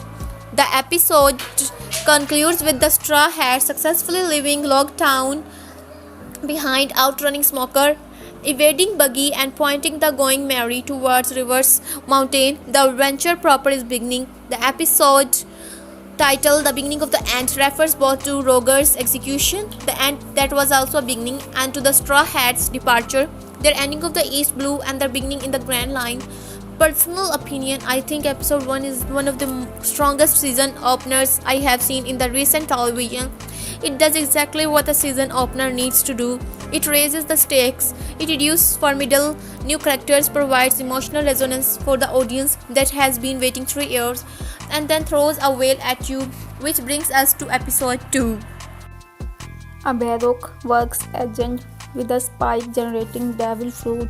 Avdo as Mr. One, Baroque works most physically powerful agent who can turn his entire body into razor-sharp steel. The confirmed return of Joe Manganiello as Crocodile in a full season capacity means season 3 will have the most formidable villain the show has faced yet. A warlord of the sea, a criminal mastermind, and a man with terrifying control over sand itself. And perhaps more significantly, season 3 is expected to feature the full debate of Nico Robin as a character who firmly aligned with the Straw Hats, the moment in the manga that marks one of the most important turning points in the entire series. The horizon is exceptionally bright. I want to pause here and do something a little different because One Piece at its core is one of the most educationally rich stories in popular culture, and I don't mean that in a dry academic way. I mean that this story has things to say about the real world, about history, about power, about friendship and community that are worth taking seriously. What One Piece say about history and power? The world government's suppressions of the poneglyphs, the ancient stone that contain two historical records, is directly analogous to real-world pattern of historical revisionism. Powerful institutions throughout human history have controlled narratives, destroyed records, and redefine the past to serve present day agendas. One Piece is at its heart a story about who gets to decide what the truth is and what happens when someone refuses to accept the authorized version. Nico Robin's entire character arc is built on this. She is an archaeologist who can read the forbidden stones. The world government has been trying to kill her since she was 8 years old, not because of anything she has done, but because of what she knows, or rather, what she might eventually discover. Every time Luffy adds a new crew member, the show gives us a variation on the same argument that the best communities are built from people who are different from each other, who bring different strengths and different perspectives, and who choose to be together rather than being forced together by circumstance or obligation. In a world that often tells us to seek out people like ourselves, One Piece argues the opposite. The Straw Hat crew work because their differences are not obstacles to overcome. They are the source of the crew's collective power. In psychology, there is a concept called possible selves, the images we hold of who we might become. Research suggests that having clear, vivid, emotionally compelling images of a positive future self is one of the most powerful predictors of a long-term motivation and achievement. The dreams in One Piece are the purest fictional expression of this concept I have ever seen. Each crew member's dream is not just a goal, it is an identity, a commitment, a north star that guides every decision. Luffy's dream has survived being told it was impossible. Zoro's dream has survived humiliation and defeat. Nami's dream was deferred for years by circumstances beyond her control, but she never abandoned it. These are not feel-good platitudes, they are demonstrations of something true about how the best human lives are organized. What One Piece say about the sun waiting at Reverse Mountain is perhaps the show's most heartbreaking and most instructive image.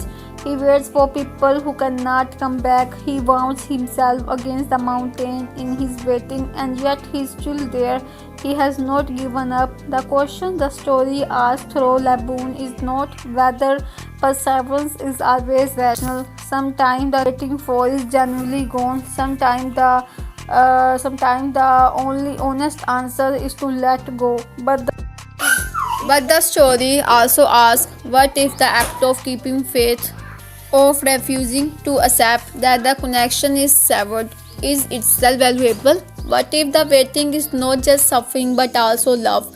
Luffy's response, promising to come back and fight, is not a solution to Laboon's grief, but it gives him something new to wait for, something with the future attached, and that One Piece suggests is sometimes the best thing a friend can offer. Which theme in season 2 hit you the hardest? Was it Chopper's story of belonging, Vivi's fight for her home, Laboon's decade of loyal waiting, or something else entirely? Tell me in the comments. I think this community's response to these themes are genuinely worth hearing. This is a question that every adaptation of beloved source material has to grapple with, and One Piece is no exception. Let's talk about it honestly. The live-action One Piece adaptation is, by the standards of the genre, exceptionally faithful to its source material. Creator Eiichiro Oda has been directly involved in the production since season 1, approving casting choices, reviewing script, and ensuring that the script of his story is preserved even when specific details are changed for the medium. And changes have been made. Some scenes from the manga and anime have been cut entirely. Some have been rearranged. The Long Park arc in season 1 restructured certain character movements. Season 2 add an early tease of Crocodile and Nico Robin that does not appear in the manga in this form. The Robin bracelet detail changing the initial form, the bed of work symbol, to M for her real name is an addition specific to the live action. These changes by and large work. The bracelet change is actually an improvement, a clearer piece of visual storytelling that communicates Robin's emotional arc more directly than the original. The addition of more screen time for Vivi in season 2 gives her character development that the manga was slightly sparse on, but there are also changes that spark debate. The pacing of certain arcs, particularly the compression of Reverse Mountain into a single episode, means some of the emotional resonance of the manga gets compressed as well. The Laboon story, which in the manga and anime is allowed more time to sink in, has to hit quickly in episode 2, is still hard, but you can feel the speed of the adaptation in moments. Here's my personal take: the live action One Piece is the best argument I have seen for the idea that adaptation is not reduction. The show is not trying to be a condensed version of the anime, it is trying to be the same story told through a different form, a form with different strength, different limitations, and different opportunities. When it works with those differences rather than against them, it achieves something genuinely excellent. Let me give you some context about how this show is actually made, because it is extraordinary production achievement. Season 2 was filmed primarily in Cape Town, South Africa, the same location as season 1. South Africa offers several advantages: a diverse range of natural and industrial locations, a strong local film industry and crew talent, and significantly lower production cost than filming in, say, the United States or Europe. The practical set built for season 2 are reportedly even more ambitious than season 1. The tavern set for the Whisky Peak arc, where Zoro's 100 agent fight take place, was an enormous multi-level practical construction. Loguetown was a full street set. Drum Island's environments combined practical build with extensive digital enhancement. The challenges of bringing One Piece world to live actions are uniquely demanding. There is a plenty of set work as well, given that the main character is a dude whose body is literally made out of rubber. The effects team has to continuously innovate new approaches to Luffy's rubber body powers, because each season introduces new and more elaborate uses of his abilities. Tony Chopper presented the most significant technical challenge of season 2. He is a fully CG character present in almost every scene of the final 3 episodes, interacting physically with real actors in real environment.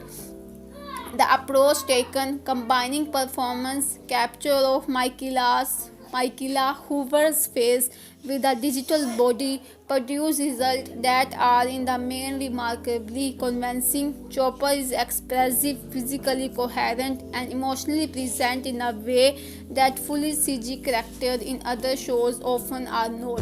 Oda himself made a visit to the South Africa set during production of season 2, one of the first time he had done so. His presence and enthusiasm clearly energized the production, and his enthusiastic endorsement of the cast, specifically nothing that seeing them in person confirmed they were absolutely the perfect choice, is a kind of creator approval that means everything to the people making the show. The music of season 2 is composed again by Sonia Belosova and Giona Ostinelli, who developed the show's distinctive sonic palette in season 1. The season 2 score is larger, more ambitious, and features a new thematic piece for the Grand Line itself, a sense of oceanic danger and the wonder that soot underneath the entire season's action. If season 2 has made you want to explore the original manga and anime, here is the most practical guide I can give you. The anime, the One Piece anime, has been running since 1999. It is currently at over 1000 episodes. The good news, it is genuinely excellent and you can pick up right where season 2 leaves off. Start at anime episode 92. This is where the story continues after the Drum Island arc. You will want to skip what are called filler arcs, episodes that do not appear in the manga and were added to let the manga get ahead. The most reliable filler guide is available on the One Piece fandom wiki. The manga, if you prefer to read, the manga can be found legally through Viz Media's Shonen Jump platform. It is an extraordinarily fast read once you get into the rhythm of it. Oda's art is dynamic and expressive, and his storytelling is dense in the best way. Start from the beginning if you can. The early arcs establishes character relationships and recurring themes that pay off enormously later. Where to start if you want to continue from season 2? The next major arc after where season 2 ends is the Alabasta arc, which is precisely what season 3 of the live action will adapt. This means if you want to preview what's coming, you can read manga chapters 155 onward or watch anime episode 92 onwards. But fair warning, the Alabasta arc is so good that reading it before season 3 airs is entirely worth the spoiler risk. What to expect? One Piece gets richer, stranger, and more emotionally devastating the further you go. The arc after Alabasta, Skypiea, Water 7, Thriller Bark, The Summit War, Punk Hazard, Des Rosa, Whole Cake Island, Venu are each individually excellent stories that together form one of the most sprawling and ambitious narratives in the history of popular fiction. You will cry multiple times, you will be genuinely surprised multiple times, you will at some point between episode 300 and 500 develop strong opinion about event in a fictional pirate world that you will defend passionately to anyone who will listen. This is normal. Welcome to One Piece. If you are going to go back and watch the anime or read the manga, where are you planning to start? Are you going back to chapter 1, episode 1, or picking up right where season 2 left off? Let me know your plan, and if you have been a manga anime fan the whole time, I had genuinely loved to hear which arc you are most hoping the live action eventually reach. Let's zoom out and talk about what One Piece Season 2 means for the broader landscape of live action anime adaptations. Before One Piece, the history of live action anime was essentially a list of expensive values. The Dragon Ball Evolution movie was widely mocked. The Death Note Netflix film was a disappointment. The Cowboy Bebop live action was cancelled after one season despite reasonable reviews. Avatar: The Last Airbender on Netflix Was cancelled after one season. Too much anguish. Ghost in the Shell, Full Metal Alchemist, Bleach, all attempts, none entirely successful. The assumption formed over years of disappointment was that anime is a form that cannot survive the translation to live action. The visual style is too exaggerated, the character designs too stylized, the internal logic of the worlds too different from physical reality. You cannot make a real person into a cartoon without losing something essential. One Piece first season challenged this assumption, its second season dismantles it. Most live action anime adaptations collapse because they are embarrassed by their source material. What makes One Piece Season 2 work is that production is not trying to make the story respectable.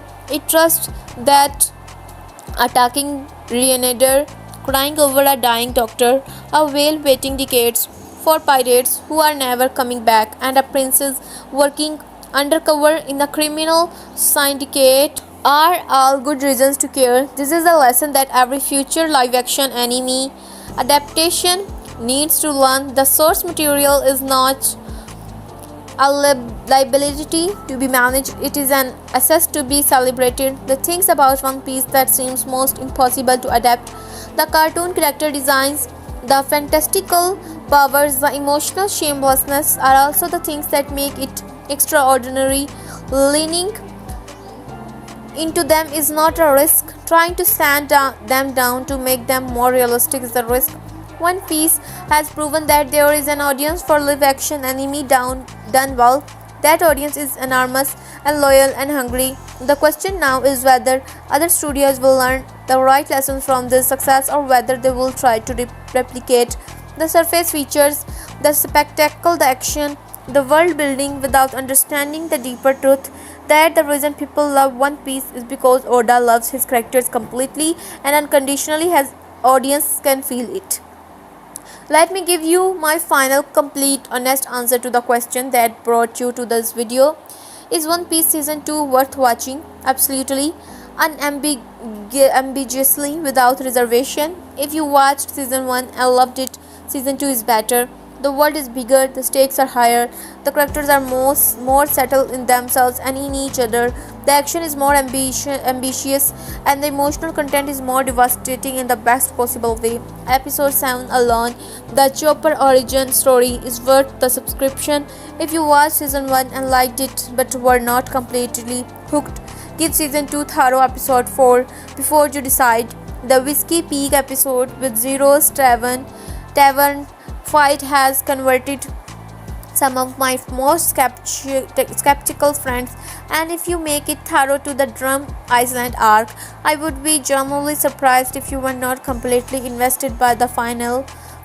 If you have never watched One Piece before and this is your first encounter, Season 2 is not the place to start. Watch Season 1 first. It is available on Netflix and it is excellent.